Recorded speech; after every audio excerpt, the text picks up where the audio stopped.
इंग्रजी जोडे हृदयाला, उर्दू जोडे हृदयाला आणि इंग्रजीला तर तोडच नाही, व्यापून टाके विश्वाला। अशा या युगात आपण वावरतोय, जहां इस दौर में हम पनप रहे हैं, इस दौर में हम काम कर रहे हैं। तो आइए आज की इस तकरीब का आगाज जो है वो अल्लाह रब्बुल इज्जत के कलाम पाक से करें। तेरा बंदा तेरी तौसीफ को सना करता है, मेरे हर सांस तेरा शुक्र अदा करती है। तेरे आगे मेरी झुकती हुई पर पेशानी से मेरे हर सुबह का आगाज हुआ करता है। रिस्क पहुंचाता है पत्थर में छुपे कीड़ों को, तू ही सूखी शाखों को हरा करता है। गीत गाती है बहारें तेरी आला शान की, सीने सन से जब फूल खिला करते हैं। बड़ा नादान है तुझे दूर समझने वाला, दूर के जान से भी नजदीक रहा करता है। तो आइए उसी बात रब्बुल इज्जत मुआफ में हम तिलावत कुरान जो है वो पेश करें। मैं अलकाश बागबान से इस्तिरा करता हूँ कि आप आए और तिलावत कुरान करें।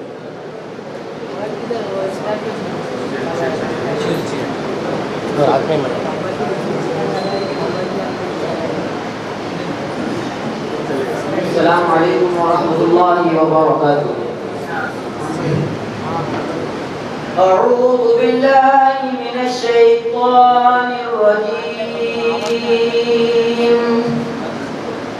बिस्मिल्लाहिर रहमानिर रहीम। फक्त हे फक्त मला नाही करता येणार, त्यांना बोला व्हॉट्सअपला मेसेज करता त्यांना।